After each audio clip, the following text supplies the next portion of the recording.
Hello, everybody. Today we're going to talk about airplanes, baseball, dogs, and wizards. And my dog actually decided to join me for the first time live today, so I'm excited about that. Each of our guests operates a brewery with a specific theme that's an important part of their operation. I'm excited to learn the inspiration behind their brewery, how it benefits their company, the challenges they face, and how it impacts the customer experience. But first, let's meet our guest. And Blake, because you are to the right of me, you get to go first. Tell everybody a little bit about what you do and try to describe your brewery in 5 words.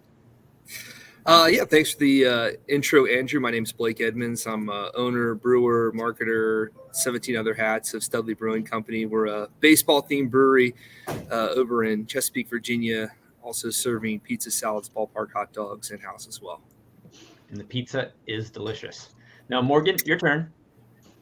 Morgan with FlyteCo Brewing and FlyteCo Tower.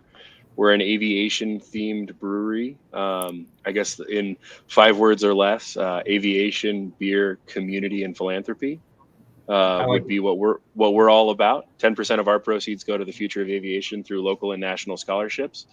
We have 2 locations here in Denver. One is your traditional neighborhood tap room, order at the counter, and the other is a 25,000 square foot entertainment space with bowling, mini golf, axe throwing, virtual golf, arcades, full menu, full bar.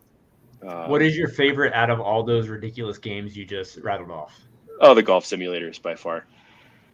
Yeah, it can be snowing outside, and you got beer on tap, and you can play pretty much any golf course in the world. It's kind of hard to beat. Sounds awesome. Well, thanks for being here, Morgan. And your turn. I'm Ann Zofchak. I am the owner brewer at Paws Brewing in Columbia Station, Ohio, right outside Cleveland. We're a 30-acre farm brewery, working farm, and our theme obviously is dogs and animals.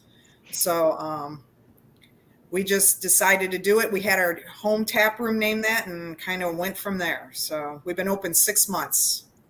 So congrats, Ann, and good to see you. Fantastic.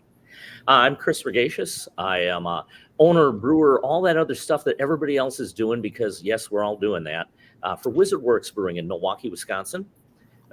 It is magic themed. I tell people, think Harry Houdini, not Harry Potter, but we welcome wizards of all kinds, and we certainly play with all of that stuff. It is just a brewery and tap room. It's small. We don't have a kitchen, and so I'm envious of you guys who actually do. Well, thanks for being here, everyone. You know, when I think themed businesses, it kind of takes me back to like Rainforest Cafe, like visiting my local mall in like, I don't know, maybe like 1995 or something like that. And they really did it right. A Google search told me that they still exist, which I actually was surprised about. But, you know, you all have leaned into like really unique themes as part of your brand. And I'd love to hear, to each of you, what inspired you to go so hard with your theme and make it such an integral part of your operation? Well, I can start on that one. I've also been a professional magician for over 40 years.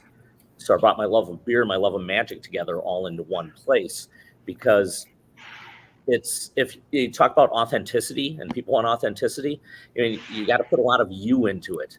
And I realized a long time ago that the experience of going to a brewery, when you can get great beer everywhere, what makes going to one brewery different from another? And it's the only thing that comes down to it is the experience people have when they're there. Why is it different? And this was something that, when I started this, I said, we are the only magic themed brewery in the world. Since then, I found out there is one other. Do you want to give them a shout out or share what they're called? They are, I'm trying to remember the name. It's just gone right out of my head, on the tip of my tongue. I believe they're in Houston. Do you have any sort of like weird rivalry with them? No. In fact, I don't think we've ever spoken to each other. Although if like I ever get 2 houses, I'm definitely going. Gryffindor, Slytherin, kind of. I'm just imagining. We don't fight with each other, so far as you would know. Is there such thing as like a duel for magicians, where you're just like doing tricks back to back, and like a duel off of ways? Well, the funny thing is, people want to see that sort of thing, and maybe it's like they want to see this in the brewing industry. They love to see breweries battling because we like that kind of drama. But as professional magicians, working pros, we all help each other. Just like in the brewing business, we have a number of breweries here in the city, and every single one of us helps each other. It's we don't ever view each other in conflict. It's one guy does good, we all do well. Love it. And it was great to see you in Milwaukee in June. Yeah, both of my our aviation theme comes from both of my partners being pilots in general aviation. My business partner Eric got a scholarship to finish his pilot's license. He actually soloed on his 16th birthday, so he flew a plane by himself before he drove a car by himself. And the local EAA chapter stepped up and helped him finish his pilot's license with a scholarship, and really was indebted ever since. And so when the three of us got together for this project, you know, talking about your passions intersecting and authenticity, we wanted to pick something that we were passionate about. And Jason also being a pilot, and my grandfather and my uncle, and something that I grew up around. And so really it became an outlet to figure out how to raise money for these scholarships and how to pave the way for people to get into the world of aviation, which can often be very exclusive, and a lot of barriers, money barriers, that make it really difficult. And that has grown quite a bit. We actually took over our second location here about a year ago, and we occupy the former air traffic control tower of the Stapleton International Airport. So before Denver International opened, for 67 years, the airport was where I now sit, which is kind of a weird story because we started out aviation themed and then happened to take over an old control tower, which is serendipitous to say the least. So I have to ask, are you the only brewery that operates in an old control tower? From my quick Google searches, I'm pretty sure yes. I don't know how many of these things are still standing, especially the very large one that we have attached to the building. It's 164 feet tall. That is so cool, Morgan. Thanks for being here. Yeah. I guess I'll go next. Ours is pretty obvious. We're very passionate about rescue work and dogs and any animals for that matter, and helping the helpless, as a lot of us do in the community. This is our way of kind of giving back. Quite honestly, we didn't even want to open a brewery. I always said I like home brewing, but I don't want it to not be fun. I don't want it to be work. Then we saw the difference we could make in the community and help with the rescue work without actually having a million dogs in our house. Now we have them at our brewery, so it's a good way to give back to the community, the rescue community, and it's amazing. And I'm sure everybody that is an animal or dog lover understands the way the rescue community and people involved with it tend to band together. And if you create an outlet, it makes for a very good situation for giving back to the rescue community. So that's pretty much how we got into it. And in my perfect world, I close my eyes, I walk back in your brew house, I see a billion puppies running around, I get poured a beer, and I get to take one home with me. It just seems like the best experience in the world. Yeah.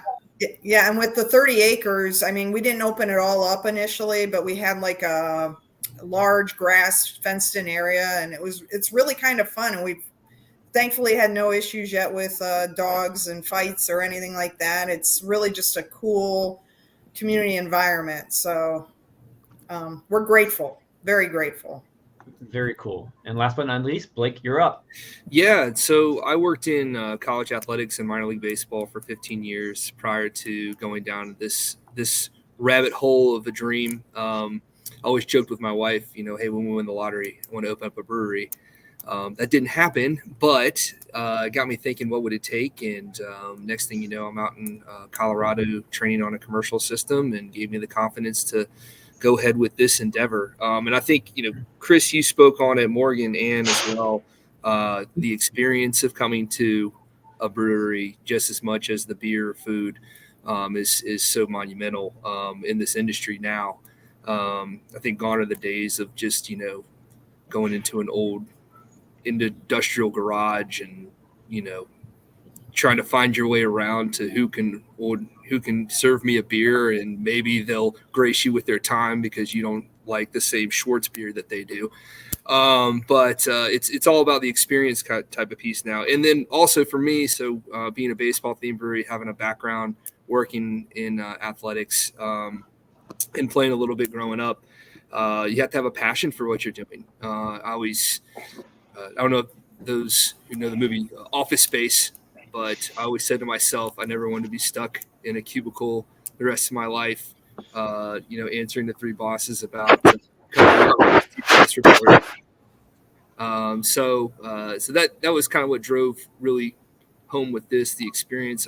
I respect a lot of what Disney does with their parks and everything, and did a lot of research on that when I was in athletics, doing marketing fan experience, and touching on going all in and from every single detail to the big picture is huge.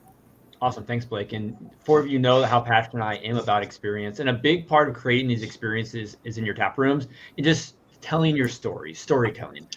How do you all, get that passion out to all your guests and your staff? What are some of the tips you have for not only, sharing your story with your team, but also getting them to share it with everyone who walks into your tap room?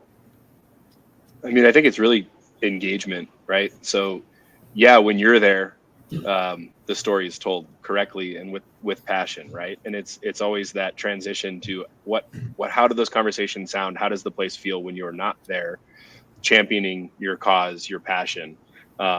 We've done everything we can to try to include our staff members into the wider world of aviation. So like one of the fun things we like to do is, employee of the month gets flown to breakfast, right? So Eric, we're fortunate enough to have access to airplanes and have pilots. And so one of the things we do is, it's the $200 breakfast because, it's more in fuel than it is for the food. And we drive 40 minutes north to the little tiny airfield to load up in the plane early in the morning. And then we fly 30 minutes south. And, so sometimes somebody will meet us there and they drive and they're there before we are because it's a straight shot. And there's a little breakfast place or dinner spot too, but called the Perfect Landing at the Centennial Airport.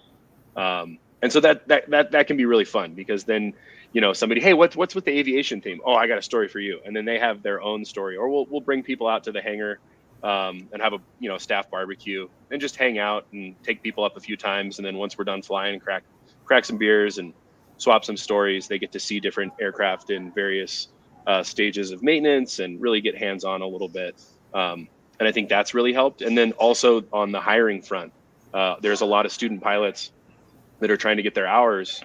So they're teaching other folks how to fly, but trying to build up their hours, which is a great path for them to enter into commercial aviation. But the pay is just absolute crap. And they know it. And the schools get away with it because they don't have to pay them very much because they're getting free time in the airplane to get their hours to go into commercial aviation. So we end up with this large pool of applicants that end up wanting to work here because, hey, this is aviation themed place. I'm probably going to rub shoulders with the right people. I need the supplemental income. So we end up employing a lot of student pilots or trainer pilots, which really helps because then it's like, oh, you fly? Cool. And then they start to meet the right people and make these genuine connections. And I think both of those things have been very helpful to carry that voice forward when we're not present. Everything you shared just now is really neat, Morgan. Thanks for sharing all that. No one's going to be as big of a fan of your brewery and your idea as you are. And so you have to be like this, for your employees to be like this. And what I mean by that is, you have to live and breathe what this is all about all the time. They need to see how passionate you are about it in order for them to take a fraction of that and pass it down to your guests. That's something that I've really driven home with our staff. I like to stay present as much as I can within the tap room.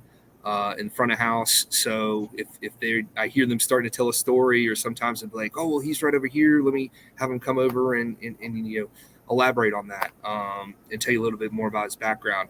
And then just more direct, just make sure your story is out there. Have it on the front of your website. Ours is there, front and center. The amount of people that have walked in and be like, oh my gosh, I read your story. It was so cool. Ask me about this, but just as simple. If you have a cool story, then just don't hide behind it or be humble about it. Just put it out there as a big piece of your marketing platform. And if it's not that cool, then have ChatGPT spice it up for you a little bit, and then roll with that. But those two pieces in particular help. That's. Oh, go ahead. Go ahead, Morgan. Oh, I was just going to say that's something that's always been a struggle too, right? Is that I can tell by the themes of your breweries as well, is, how at the onset it almost felt, I don't know, false to just shout our name and our message and our purpose from the rooftops, right? You almost wanted to take that humble approach of, oh, I'm just going to put my head down, do the right thing, and the accolades and the recognition will follow. And really for us, we've had to unlearn that humble way of thinking. And any opportunity we get, we are grandstanding. We are talking about the scholarship funds that we support, and we're talking about the access that we give to aviation for our staff members, for the community, the different community events that we do. And that was a very steep learning curve. And it didn't feel natural. I mean, yeah, we were that passionate, but it doesn't make me want to go on the news and yell at everybody. You're just competing with so much what you noise. have to do. Yeah. There's so much noise out there. For the four of you, your themes are your greatest differentiators, perhaps. Yes. Oh, yeah. No, Blake, I have to ask you, because Morgan's doing a really good job of hiring, people training to become pilots. Are you hiring any Norfolk Tides baseball players or any under other minor leaguers? Well, you mean the national champion Norfolk Tides now. There we go. They're probably too big in their britches right now to be coming to work in the brewery. Surprisingly, no, not as many former ball players. I mean, former Little League players like myself, that we do, the ones that come out and say, hey, I played athletics or I have a passion for it. I mean, obviously that helps. It's not a requirement, but that helps get behind, coming in and being excited about coming into work every day, being at a, sports themed brewery, by all means. But no, that'd be pretty sweet if first baseman was, bringing you over a pint and everything like that. I mean, maybe they don't want full-time jobs, but I can imagine like a Monday night fundraiser where you get them to come guest charity there, charity drive. I just want a beer out of it. That's all I want. Chris, how about you? How do you tell the story? Get your staff as passionate as you. It's I try to spend a lot of time here behind the bar, helping serve, talking with people. Try to talk to absolutely everybody who comes in, because you can't afford to feel shame. Listen to this. You really have to be shameless. You got to get out there and talk. But also I talk with the employees about these are the things I'd like you to do, and they ask you. This is how I'd like you to refer to us. I let them know that they're also, when they're behind the bar, I'm not the owner, they're the owner. I'm there to help them, but they treat the place like it's theirs. I back decisions that they make. And I will also spend time, and this is one thing that we haven't been talking about, just watching them work and watching them interact, and then going back and having training sessions later saying, hey, this was really good. In fact, I think that this thing that you're doing, I'm going to ask the other guys to do too. I mean, that's just brilliant. Or saying, maybe we want to shape what we're saying this way or this way, because how you want to describe your place. You have a very good feeling of that. And when you hear somebody telling the story almost right, or, if you want to get that message out correctly, you need to help your employees. You need to shape what they say, and don't give them a hard time about it. But it's education and it's support. I think that's super important. Chris, I talk to a lot of brewery owners and managers. There's often the debate of, do you hire someone who knows a lot about beer or someone who's trainable? But in your case, is it necessary they be passionate about magic, or how do you get them excited about that? No, the only thing that it's really funny because there are two things. We hire based upon if it feels like you are a good fit for this place. When people come in and they ask me, well, how long have you been open? My first response without even thinking is, well, we opened at 4. And if I have an employee who isn't going to laugh at that, they're not going to be an employee with us. You have to have a certain kind of sense of humor to work here. But I've also found that getting passionate about magic, if you see, there are a lot of people who do magic, there are very few magicians. And if you see a real magician do close-up magic, it's tough not to get excited about that and want to share that with other people. And so I got my employees like all the time, they're pimping me out. Hey, go talk to him. He'll do something for you. And you come in, you sit down at the bar, you get a show. If I have time, you get a show. That's awesome. That's really cool. And I love to hear, how you tell the story. So ours is a lot. Pretty much everyone loves dogs. So really, as far as employees and that, we really don't have to do much. I mean, the dogs coming are a big part of it, and encourage people to bring their dogs, well-behaved dogs. But right out the gate, we put put it all down with as far as our mission to help with the rescues. We actually, for opening week, auctioned off the naming rights to one of our fermenters. We literally, all of our fermenters are named after our own dogs and the farm dogs. They have a picture of the dog and the name on it. So every year we start off, obviously on our opening day, we auctioned off a fermenter to put their name of their pet, any pet, and a picture for the entire year. We ended up raising $1,500 for a rescue within a week. So also we're doing rescue events and donation events. We've sponsored a huge rescue event out in by our house, actually, which is further from the brewery, but we're just trying to get the word out that way. I'll post things about rescue dogs on there, share local dogs. Like, I just get the dog rescue community in, and again, people love dogs, so I kind of have it easier than you guys. And I realize that, but this is why we did this, and this was our whole mission. We just are all about dogs, our merch all over, everything. So that's how we do. We walk the walk, so to speak. I mean, makes sense to me. Yeah. Dogs and breweries. Yeah. I mean, we did it to help, and I mean, so far I think we've raised over $6,000 for rescues in the 6 months. So that's amazing. And you believe those who interact with your brewery feel that you're more than just a brewery who has a dog rescue event. You are the dog rescue brewery. Right? Yeah. Like I said, we walk the walk, and we show people we're in this for the for the community and the rescue community. So, and like I said, people who have dogs, and I don't know how many of you do, but those out there that do know, like you love your dog like a member of the family.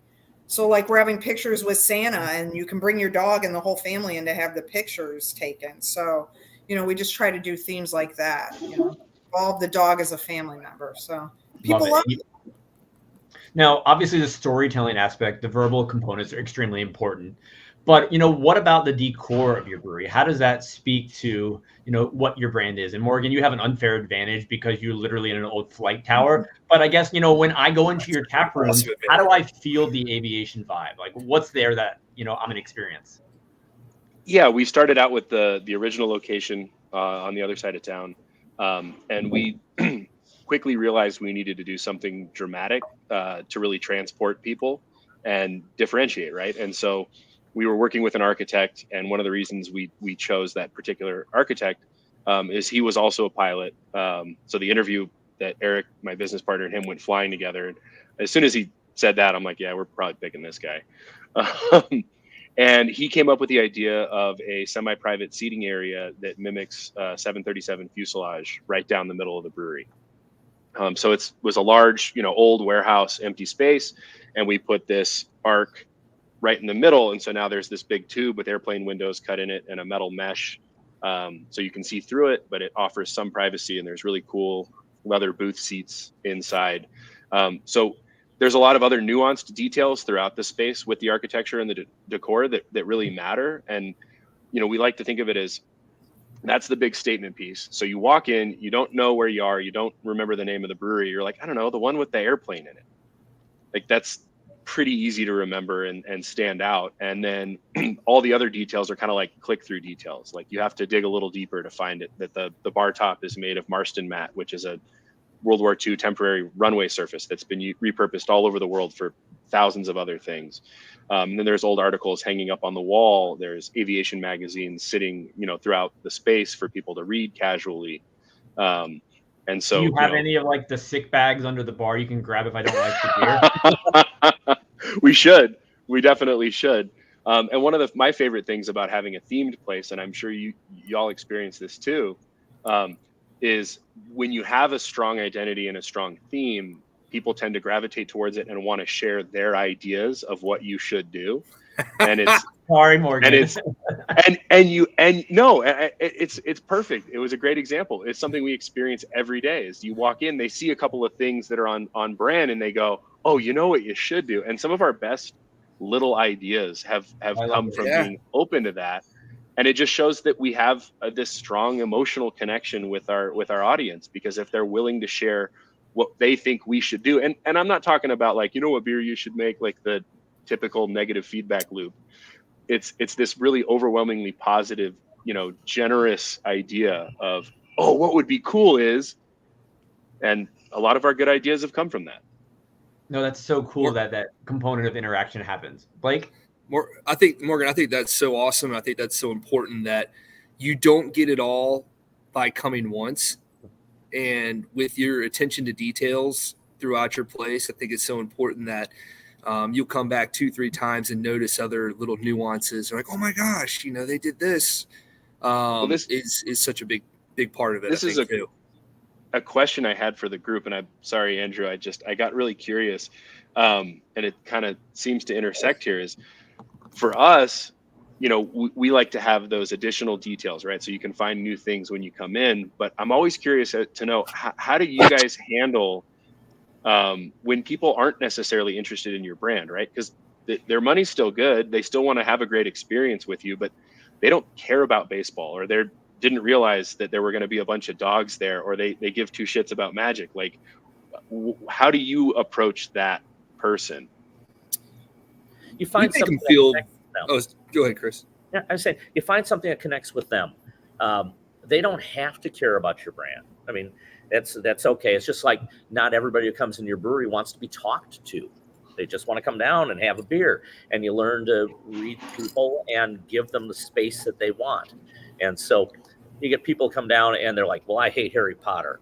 And I go, fantastic. So do I. Yeah. It sucks. That's why I think Harry Houdini. But you're going to give them what they want. They came to you for a reason. Find out the reason they came. Maybe you were just the closest place to the hotel they were staying at. That's great. And you can also talk to them about all kinds of other things that don't have to be about your brewery. You never go amiss recommending a restaurant. Have a list of good stuff like that. There's always something you can talk to them about, and it doesn't have to be about your place. So just ask them what they want. They'll tell you. Yeah. Well, spot on, Chris. We're in a unique situation because we're actually 2 different brewery brands and one brewery. So we have our Paws brand, and then our co-owners do the Red Wagon Brewing brand. I brew for both of them. We own both brands, but they're allowed to do some control of theirs, and we can do ours. Brand's been there for years, so that's why we kept their brand. But so we have people coming in for the farm side because like I said, they've been there for 50 years. So people know them and their brand. Sometimes we'll get people, if they don't like dogs, which it happens. We have the 30 acre, so there's plenty of places to sit and avoid it. But we've not run into that at all. And if we have, it's so big, I don't see it. But we're in a unique situation, so we don't really have the issue. If they don't like dogs, they can just leave. No. I'm just kidding. So what you're saying is, really, people that don't like dogs. Right. But dogs, you be inclusive to cat owners if a cat owner did happen to show up on a Saturday afternoon. Oh, there is one that he puts it on his shoulder, actually. So walks it. Yeah. Wait, time out for a sec. You're telling me that someone walks in with a cat on their shoulder? Well, so here's the deal. Since we're a farm market, they can't go into the brewery with them, but yes, they can walk around the facility. Yeah. Asking for it. Yeah, it was what do they call it? The hairless sphinx. It was a sphinx cat. Oh, this is weird. Wrong side of town, buddy. So yeah, people of all, they ask, I'm like, as long as you feel comfortable, Yeah. So it's 4 paws, not 4 dog paws. So we're you're 100% right there. So I guess there you go. Yeah, inclusive to all. Yeah. So going back to the decor, that was a fun little tangent, Morgan. That was a great question. Sorry, I had to get it out before I forgot it. It was awesome. Blake, we can see a little bit of what you have going on in the background there. Definitely feels like you're walking in a baseball stadium in many ways. Like how do you encapsulate that baseball theme in the atmosphere? Yeah, I think there, a lot of the physical elements from, behind me is a large dugout seating bench that we have going along the back wall there. You know, we worked with a wonderful mural artist that really brought to life a lot of things. Manual scoreboard inside. We have this giant, what used to be a fiberglass ornament from the city of Portsmouth that we cut in half and put up on the wall and painted it like a 3D baseball, which ended up being a great Instagrammable moment. And one thing to think about if you have these themed breweries, make Instagrammable places where people can snap selfies. Like, that's a huge thing. It's free marketing. But it's a lot of that, pictures of old baseball players. We use our beer list as our starting lineup. So we have 9 different ones on draft there, and our bullpen are the wines that we have available. But it's just thinking of all of those little pieces, to when they sit down at the table, we hand them, throw down old baseball cards to use as drink coasters. And then they get double bubble baseball gum instead of mints when they leave. Nice. So just kind of taking in little nuances like that to really give it that theme. I mean, even down to the people think about, or don't even think about but the music in here is, curated to songs you'd hear at the ballpark, organ music, a lot of those like stadium jams, jock jams, things like that. So you still feel like you're kind of almost in a ball game, but at the same time, it's usually universally liked music is big too. You guys play a lot of baseball on TVs? Yes. During baseball season, I got the MLB package stuff, so we have fans from all different teams that come in here. Postseason was a lot of fun, obviously, playing the playoffs World Series in here. And then we usually just keep on, we have a lot of college basketball going on, NFL stuff right now. We still kind of keep it sports. And then also have put up some, like A League of Their Own, Sandlot, playing in the background, those type of movies too. Nostalgia. Like, looking at your audience, do you see it's baseball fans who are coming, or are you getting all kinds of people coming to your tap room, not necessarily people who just like baseball? I think our main target market is really families.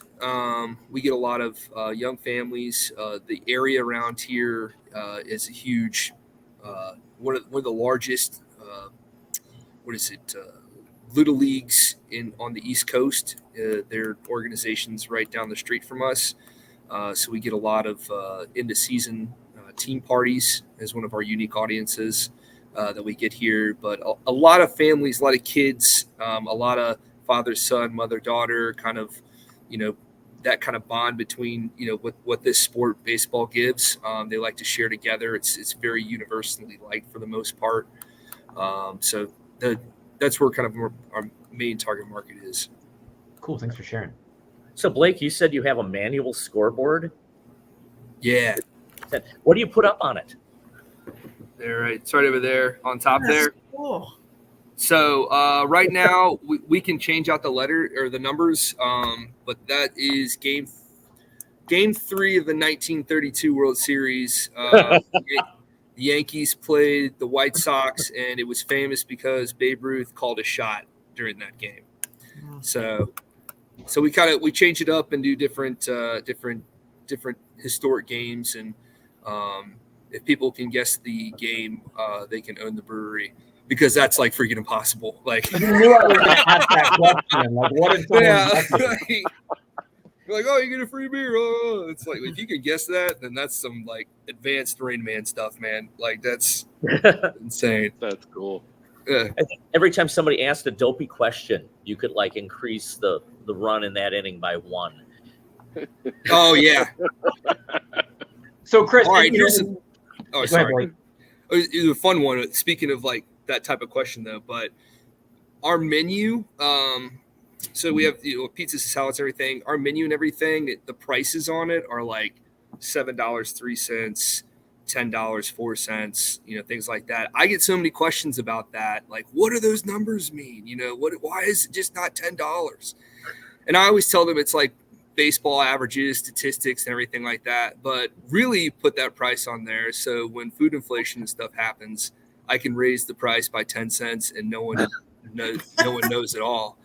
And they just think it's another number. But since we're baseball, I can get away with just saying, yeah, it's King Griffey's batting average from 96. You know, so it's a little white lie, but I like it. That's great. Fantastic. So, Chris, I have not been to your tap room, unfortunately, but with your unique theme, how do guests feel it while they're there? Well, to start out with, to get here, we are in a garden level basement of a 125-year-old building. So you got to walk downstairs to get to us. And I always thought things are cooler when you have to go downstairs or upstairs to get to them. And once you get in here, it's all Cream City brick and great big. I mean, I'm looking up at these, at the wooden rafters in the ceiling are there. And they're like 1 foot by 2 foot beams that have been there, for 125 years. And so you have that. It's kind of a Rathskeller feel. You got all of that going on. We have classic Magic posters hanging everywhere on the TVs. If there is, I will put anytime there's a wizarding type movie on. If there's Star Wars or Harry Potter or Lord of the Rings, I'll also throw on Star Wars. I throw on the things for the geeks, and this is where I think I lose a lot of the sports guys. Now, 4 blocks away, we have a baseball themed brewery. It does very well. They're well known for sports. Yeah, I don't. What? Broken Bat. I have to give them a shout out. They've been very kind to us over the time. But they here I will put on local if their Brewers are on, the Packers are on, Bucks. I will put that on. But we're not really a sports themed place. So there's something else going on. I try to keep it in the theme of the brewery. I also throw on marble racing. That's the one bit of sports I always have on, marble racing. And I found out people come back for that. And it's off-brand, aside from it's quirky like the rest of us. But people will come back to see marble racing. So I think I can know what marble racing is, but can you describe it? My 4-year-old's obsessed. So see, yeah, it's a guy in the Netherlands. He races marbles. He's done like Olympic events racing marbles. He does, races in the sand and ice and whatnot. And it's just rolling marbles down a track, and people will drink beer and watch this. And what I found is having something like this that people aren't used to seeing, but something I can focus on a little bit. I say they come in for 1 beer, they stay for 3. Yeah, it falls into that category of those ASMR videos where it's just the sound, the visuals, it's just slightly pleasing. We've a little bit off brand, but similar vein in during the wintertime or times there isn't sports on, I've put on 3-4 hour YouTubes of glider flying through the mountains. Mm-hmm. And it's just a guy in a cockpit flying his glider through the mountains. And it's very calming. It's relaxing. It's visually stimulating. It's not particularly interesting. And sure as shit, you turn over and you see, pardon my language, you see people just sipping a beer and watching this guy fly a glider. And it's kind of cool. So I get it. Morgan, I can get down with that. I was pretty sure I knew what Chris meant when he said marble racing, because my kid, he's also 4, has marble track. It's one of our favorite activities to do together. And there's something really therapeutic and fun about it. But we build the towers. We build the towers. We watch the videos of people building the towers. The marble race. Marbles are a big thing for us right now. I love it.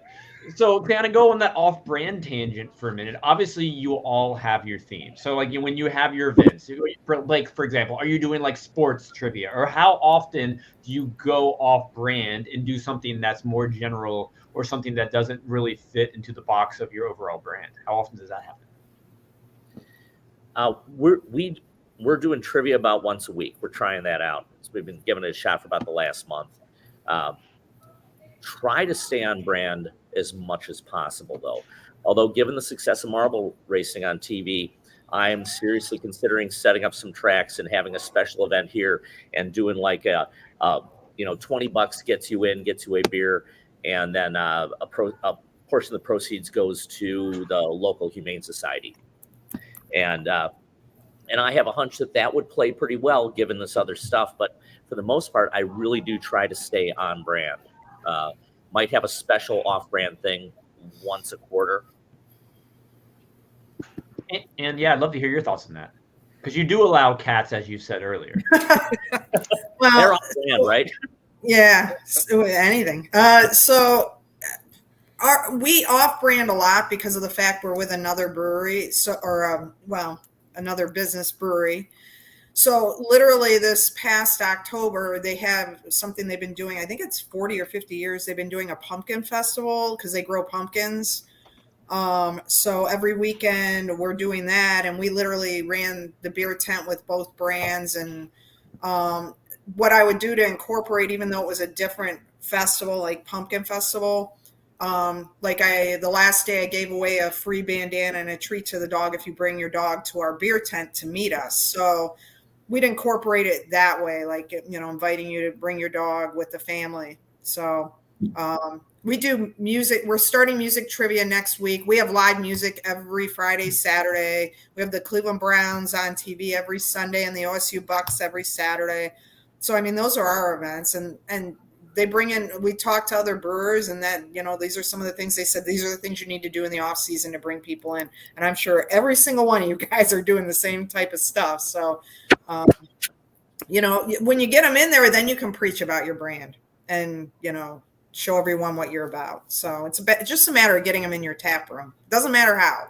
So that's a good point there, Ann. Like when you talk about getting them in there, in your messaging that you're putting out your social channels or else you're putting your marketing, are you going all in on for Paws and what you stand for with regard to the rescue vibe? Or are you kind of toning it down a little bit?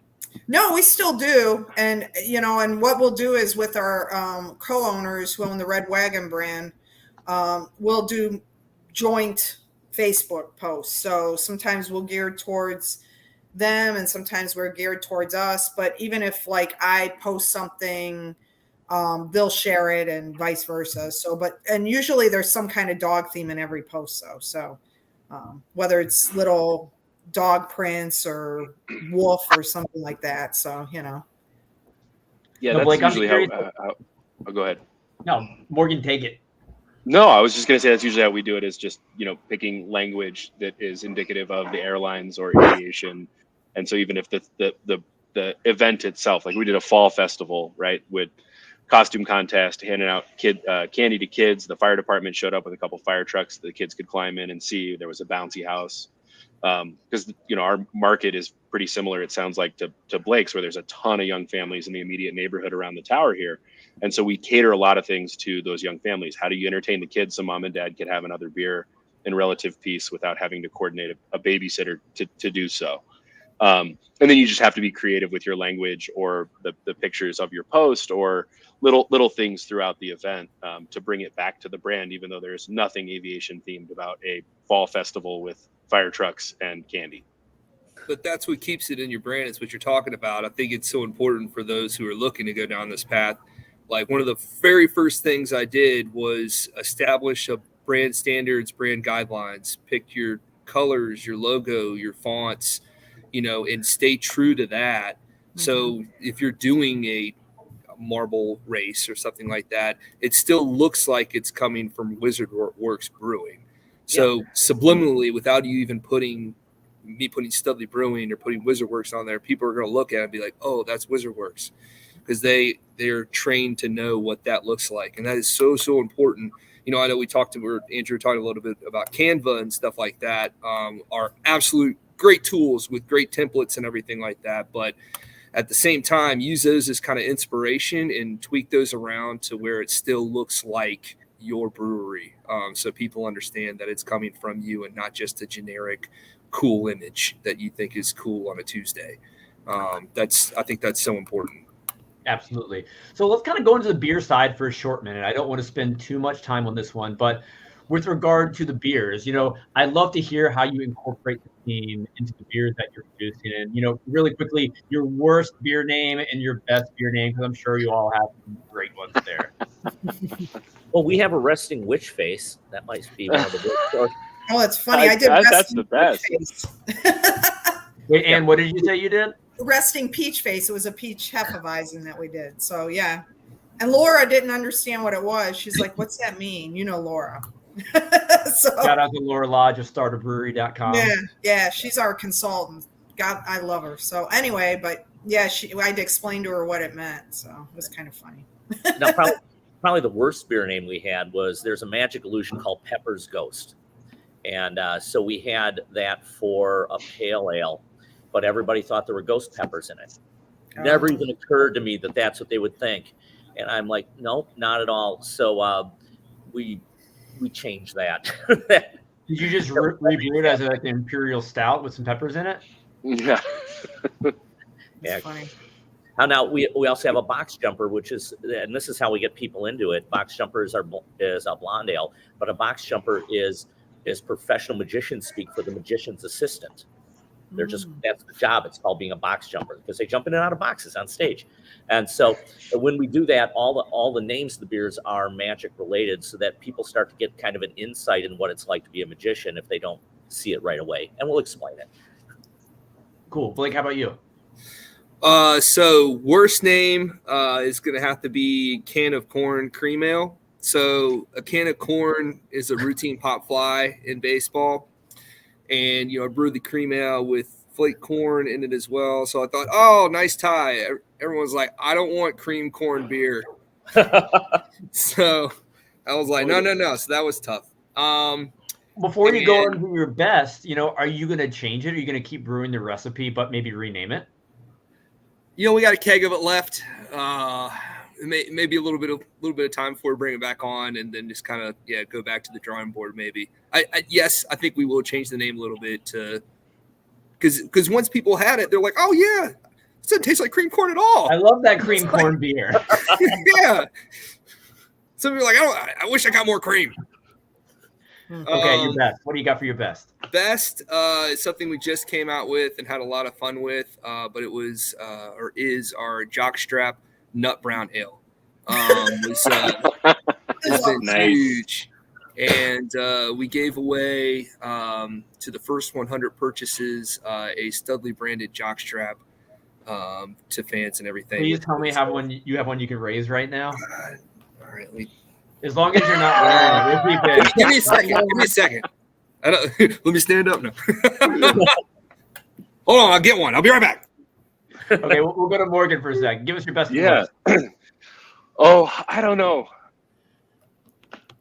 It's hard to pick them. We go really deep on the aviation side, so it's typically named after some obscure aircraft that has something relatively to do with the style of beer or the story behind the beer.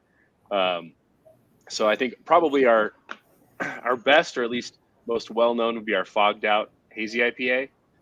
When we were first starting the brewery, before we opened the tap room, we took all of our first round of employees flying, and we attempted to, and the fog never lifted. And so we were waiting. And when you're in a small plane like that, you don't drink before you fly, because everybody's within reach of the control. So even the passengers can't have anything to drink before they go up. And so we were all waiting, staring at this hazy IPA that we had just brewed, and it was the first go on the small batch system as a test for when the brewery was going to open.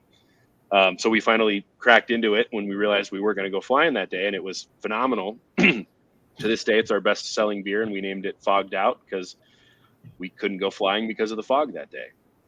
And then there's other ones like, I don't know, we have a winter warmer. It's like the C-47 Sherpa, which is like a really obscure aircraft.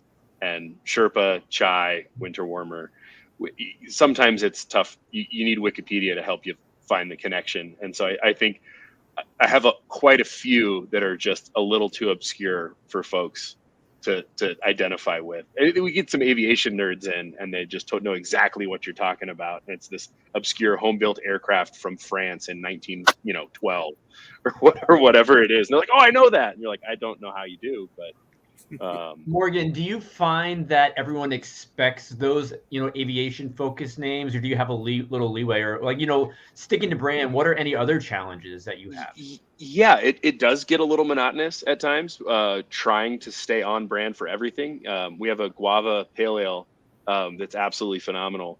And my wife is from just outside of Milwaukee, Hales Corners. And we were trying to come up with a name for this guava beer, and how did you incorporate aviation? And she took a sip of it, and she goes, "You should call it Oh My Guava." And so it stuck. So we have Oh My Guava as the name of a guava pale ale. So it's not always 100% branded. And, the can art has an airplane on it and something tropical. So there's other ways to incorporate it that way. Now, You got for that, John? everyone else, I love to hear some of the challenges you face because of your unique theme. I think Blake's got something to show us. Blake has something to show us. Blake, because this will be on audio platforms like Spotify very soon, can you describe what you're holding up, please? Oh, yes. This is a men's small jockstrap that includes its own cup as well. If you can hear that at all. But very safe. And it's got Studley across the crotch area there. Only downside of these, I didn't realize when I ordered that they're all like waist size 26 to 32. So I had to cut it off at the end of the night. A little tight. A little tight. Anyways, are there any other challenges you're facing currently at Studley? Besides the circulation of my legs? Going back to I think your question, your piece about how do you relate to people that are not baseball fans. I think one of the things that I always want to please everyone. I think we all do and want to. Everyone has money and wants to spend it. Hopefully at your place, but accepting the fact that you're not for everyone, and that being okay sometimes is just part of it. I think that's one of the challenges. Being family based, a lot of people come here and they see all the kids, and we have a little kids area and everything like that, and they're like, "Oh, it's a Chuck E. Cheese." It's like, all right, well, that's who we are, and that's how we're going to stick to that, and that's our brand. And it just may not work for everybody, and we're okay with that, because I think there's enough people out there that are behind us and are for us that just kind of is what it is. Boy, do I resonate with that. We have mini golf, bowling, and arcades, so we basically are Chuck E. Cheese, and we do get some pushback on that. We have so many young families with kids running amok on the weekends here. It's pandemonium. And you're right. Yeah. You just kind of have to, I lean into it and identify with it. And we have adult nights on the third floor where there'll be, golf sim time and 21 and up crowd, or we'll have a DJ night or something to try to give an outlet to some of the younger adults in the neighborhood. They want to escape the children and segment the space a little bit. We have so much space at this particular location that it gets a little easier. But yeah, that was that to me is our biggest struggle as well, is not trying to be everything for everybody, and really staying true and trying to simplify things and not do too much. We're always reaching for the next event, the next idea for happy hour, or the next menu item. And oftentimes we need to take a breath, slow down, and focus. Okay, what's working now, and how can we do more of that, or how can we do that in a more streamlined fashion, as opposed to trying better. Right, as opposed to trying to come up with a new idea. Our arcades have worked really well for us. So it's like, instead of adding a new wrinkle of entertainment, let's just add more arcade machines and enhance that experience that's already driving foot traffic to hopefully drive more. Yeah. The challenge that we face due to the theming of this, I would say, is that some people look at it, and because it has Wizard in the title, they think that it's child appropriate, and people bring their kids in, and then they will see there's nothing for their kids to do here, because we are a brewery tap room. It's it's essentially a bar, and while I have no problem with people bringing their kids in, there's nothing set up special for them, and it's so sometimes people think, oh, that's a place for kids. And it really isn't. It's not targeted that way. It's not the way we run it. But that is a challenge. You don't host birthday parties where you just do a magic show for 30 minutes? That's not a part of your thing? You dress up like Harry Potter? No. It's Harry Houdini. Sorry, leave your kids with me for 30 minutes. When I'm done, I guarantee you they're going to be running around with scissors, smoking big fat cigars, and drinking brown liquor. Well, real education. I guess the second hour of this conversation is going to be how to handle kids and dogs in your breweries. We might have to, rejoin for that conversation. But, Anne, I'd love to kind of throw it to you. What are the challenges you face with regard to your branding? So because of us being a partner with the farm market, we can't have dogs in the tap room during the summer. So sometimes people are like, what? Why not? It's a dog theme. So thankfully we have the big outdoor area, but that's kind of a challenge explaining to them, making them known that they're not allowed to be in there because of health codes. The other thing is our menu, people often, the dog lovers are vegetarians, and we are a barbecue joint, actually. We smoke our own meats and do all that. So our other challenge is getting vegan options for these people. So other than that, and people are pretty understanding. So, and they see we try. So, well, it sounds like all of you have leaned in really hard to your themes, and that's one of the big things that make you successful. So it's been awesome to hear all the unique ideas and inspiration for the past, 55 minutes. But as we close out on this one, there's a lot of people out there considering theme breweries. There are people really trying to do a better job with the theme of their brewery. I'd love for each of you just to give that one piece of advice for someone trying to do something similar, what you would recommend. And it cannot be something you've said in the conversation so far, and there's no repeats if someone else says it. And I get Chris, because, Blake started us first last time and you ended up last. You get to go first this go around. Oh, I do? No, Blake. I'll let Chris go. And you get you get a sure. If you want to start a theme brewery, love your theme enough that you're willing to do it for free for a few years. You better love it that much. Isn't that just starting a brewery in general? It could be, but you better want to do your theme in that brewery for that amount of time. Chris, has it made you love being a magician any more or less? No, it has not changed the way I love being a magician. I still perform all over the country, and I still love it. But I think I love doing it more here because it is my place, and there's something special about that. Where can we find out your tour schedule?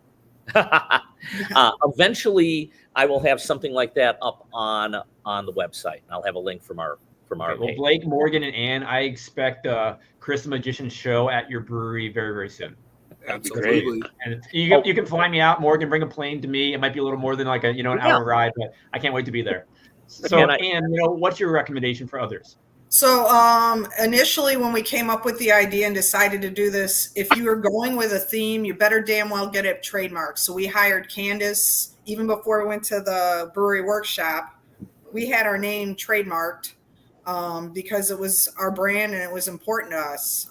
So you really need to make sure that what you're going for, because sometimes you could find a brand that you're like, oh, I want to do this. And then you find out somebody else has it. So make sure you get your name and your stuff federally trademarked so you know you're good to go with the brand. So we did that before anything else because that was the direction we wanted to go in. So no, good tip there for sure. Morgan, what's your advice? Yeah, I think it's obvious, but be a member of the community that you're trying to cater to, deeply, passionately, genuinely, and because a lot of times you can go into a place and it might have a very cohesive theme, but there's something lacking. It feels hollow. It feels disingenuous. And that's because the people behind it aren't necessarily intimately involved with the community of that theme, So it's easy for us. Both my partners are pilots. We fly regularly. We fly to get hops every year for our fresh hop beer. And I think that air of authenticity to your storytelling is really going to carry you through the good and the bad times, because there's always going to be something more to learn about your brand because of what you bring to it. So cool. Blake? I think you need to be big enough with it that when people walk in the door, they get that wow factor. But at the same time, you've got to drive into all those little details because those are the things that those are the lasting impressions of what people are going to talk about when leaving your place and talking with their friends. Wow. I really have enjoyed this conversation. I think anyone, whether they're trying to go after a theme brewery or just an interested entrepreneur, really enjoy the insight you all have offered today. So Blake, Morgan, Ann, and Chris, thank you for being here. I appreciate you. CBP appreciates you. Hope to see you all very soon. And Morgan, we'll email about getting that flight set up. Sounds good. Bye, everybody. Cheers.